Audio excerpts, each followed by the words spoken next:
कथा कहानी घर संसार चैनल में आपका हार्दिक स्वागत है। शिवजी की प्रसन्नता के लिए प्रदोष व्रत किया जाता है। प्रत्येक माह की दोनों पक्षों की त्रयोदशी को यह प्रदोष व्रत करने का विधान है।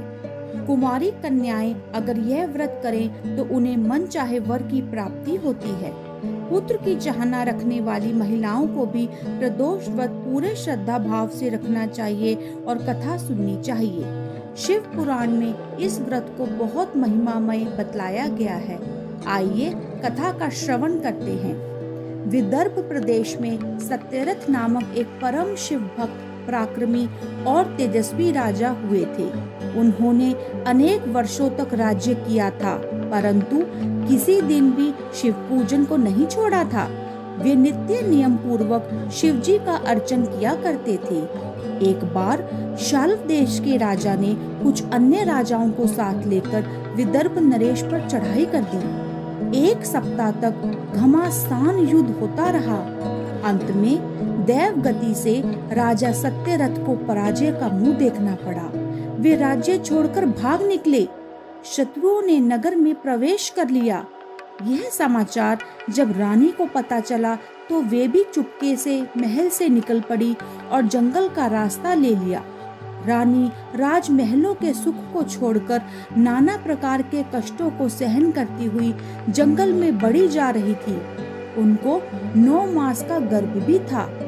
एक दिन उन्हें जंगल में प्रसव वेदना हुई और रानी ने एक पुत्र रत्न को जन्म दिया। पुत्र को जन्म देने के पश्चात उन्हें प्यास ने अत्यंत विचलित कर दिया और वे पुत्र को छोड़कर जंगल में पानी की तलाश में निकली। देव योग से एक सरोवर पर जब वे अपनी प्यास बुझा रही थी, उन्हें एक मगरमच्छ ने निगल लिया। ईश्वर की गति ही निराली होती है। जहाँ जंगल में बच्चा अकेला पड़ा था, वहाँ से उमा नामक एक विधवा ब्राह्मणी जा रही थी। ब्राह्मणी की गोद में उसका 1 साल का लड़का था। ब्राह्मणी ने उस जंगल में एक नवजात शिशु को पड़े देखा। जब वह उसके समीप गई तो उसने देखा कि बच्चे का नाल तक नहीं काटा गया था। यह देख उसे बड़ा ही आश्चर्य हुआ।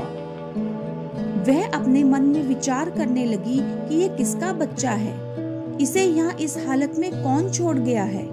उसने इधर उधर उस बच्चे की माता को खोजा, किंतु वह अभागी किस प्रकार मिलती। वह तो मगरमच्छ द्वारा निगली जा चुकी थी। ब्राह्मणी सोचने लगी कि यदि मैं इस बच्चे को अपने साथ ले जाऊं तो लोग मुझे लज्जित करेंगे। मैं तो विधवा हूँ, कहेंगे कि जंगल में जाकर बच्चे को जन्म देकर घर वापस ले आई है, झूठा ही किसी दूसरे का कह रही है। यदि न ले जाऊं तो इसे जंगली जीव अपना ग्रास बना लेंगे। इसकी रक्षा न करने पर मैं पाप की भागी बनूंगी। जब ब्राह्मणी ऐसा विचार कर रही थी तथा दुविधा में थी कि क्या करूं और क्या ना करूं, उसी समय भगवान शंकर वहां प्रकट हो गए और ब्राह्मणी से बोले, यह राजपुत्र है। इस बच्चे को तू अपने साथ ले जा तथा अपने बच्चे के समान इसका पालन कर।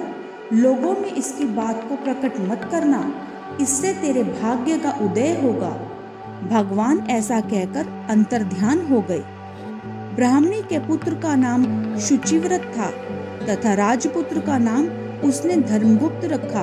ब्राह्मणी बहुत निर्धन थी। देव योग से उसको एक दिन महर्षि शांडिल्य के दर्शन हुए। महर्षि के मुख से प्रदोष व्रत करके शिव पूजन की महिमा सुनकर उस विधवा ने महर्षि शांडिल्य को शिव पूजन की विधि पूछी।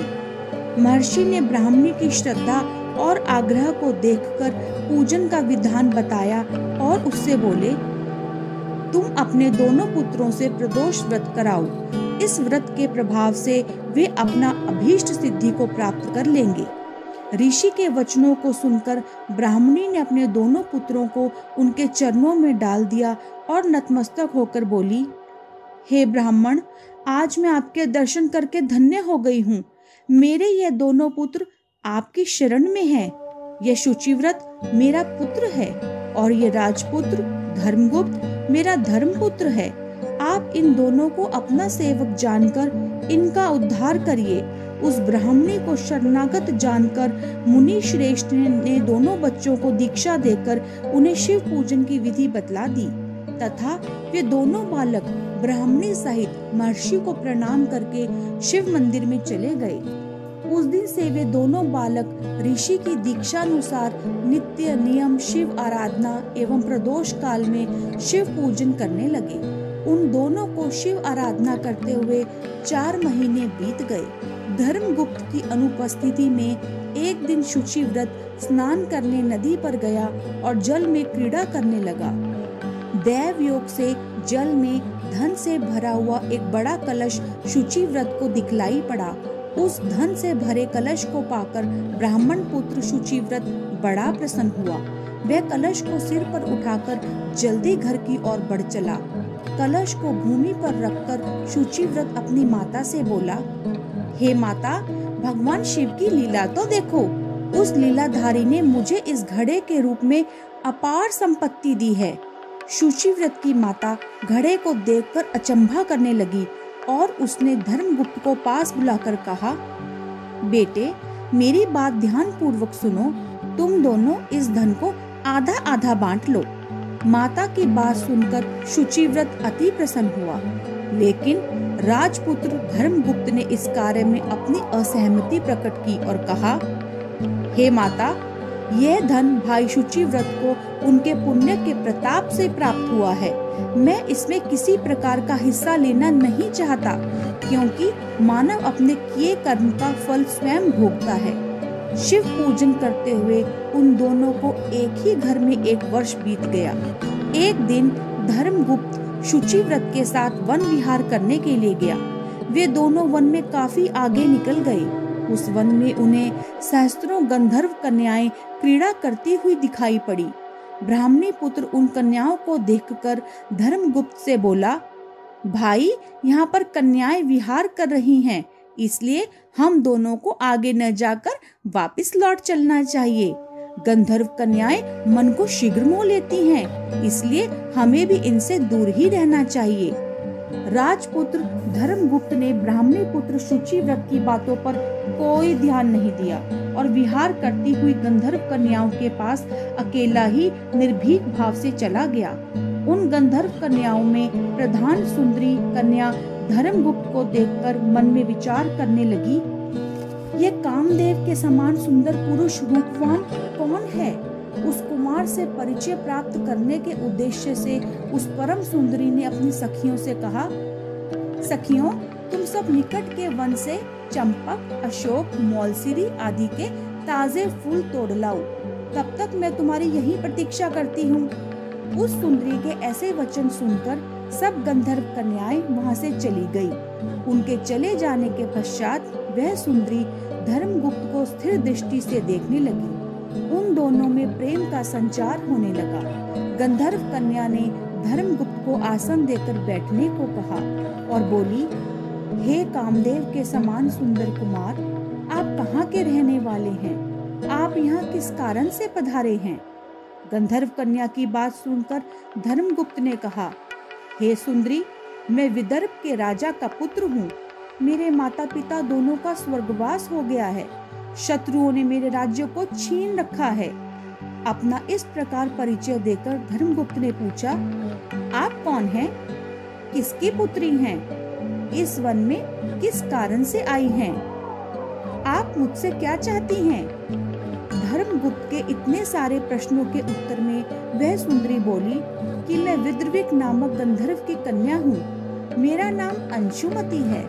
मैं आपको देखकर आपसे बातचीत करने के उद्देश्य से ही सखियों का साथ छोड़कर यहाँ अकेली रह गई हूँ। मैं गान विद्या में सिद्ध हूँ। मेरा गाना सुनकर देवांगनाएं भी प्रसन्न हो जाती हैं। मेरी हार्दिक इच्छा है कि मेरा और आपका प्रेम बना रहे।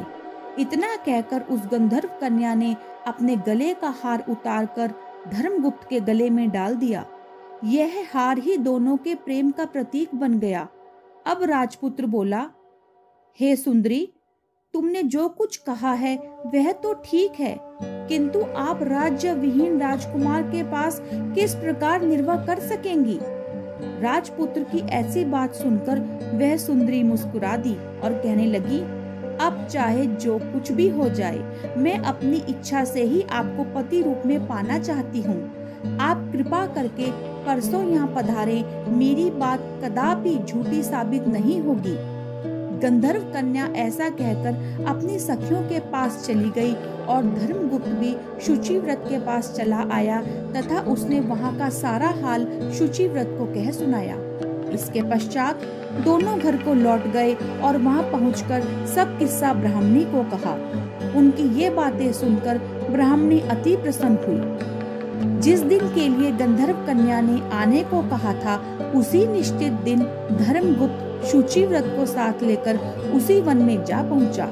वहां पहुंचकर उन्होंने देखा कि गंधर्व राज विद्रविक अपनी कन्या अंशुमति के साथ उनकी प्रतीक्षा कर रहे हैं। गंधर्व राज ने उन दोनों का अभिनंदन किया और उन्हें बैठने के लिए सुंदर आसन दिए और विद्रविक ने कहा, परसों कैलाशपुरी को गया था। वहां भगवान शंकर मां पार्वती के साथ विराजमान थे। उन्होंने मुझे बुलाकर कहा, पृथ्वी पर धर्मगुप्त नामक युवक राज्य विहीन होकर विचर रहा है। शत्रुओं द्वारा उसके वंश का नाश किया जा चुका है। वह राजपुत्र मेरा परम भक्त है। तुम उसकी सहायता करो, जिससे वह अपने शत्रुओं को पराजित करके अपने राज्यों को पुनः प्राप्त कर सके। भगवान शिव की आज्ञा से मैं अपनी पुत्री अंशुमति को आपको सौंपता हूँ तथा शत्रुओं के द्वारा हरण किए गए आपके राज्यों को वापस लौटा दूंगा। आप इस कन्या के साथ सुख भोग कर शिवलोक को चले जाएंगे। वहां जाने पर भी मेरी पुत्री इसी शरीर में आपके साथ रहेगी। इतनी बातें कहकर गंधर्व राज ने अपनी कन्या का विवाह धर्मगुप्त के साथ कर दिया तथा दहेज में बहुमूल्य रत्न, वस्त्र, हाथी, घोड़े, रथ आदि भी प्रदान किए। इसके अतिरिक्त दास दासियां तथा अपनी चतुरंगिनी सेना भी दी ताकि शत्रु को पराजित किया जा सके। राजकुमार धर्मगुप्त ने शत्रुओं पर हमला करके अपने राज्यों को पुनः प्राप्त कर लिया। मंत्रियों ने राजकुमार का राज्याभिषेक भी किया।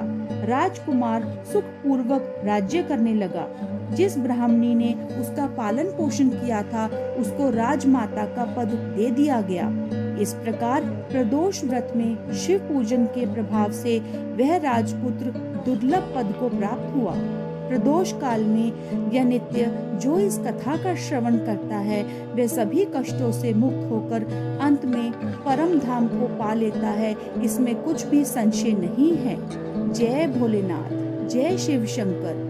यदि आपको प्रदोष व्रत कथा को सुनकर दिव्यता की अनुभूति हुई है, तो कमेंट बॉक्स में जय शिव शंकर, जय भोलेनाथ अवश्य लिखें।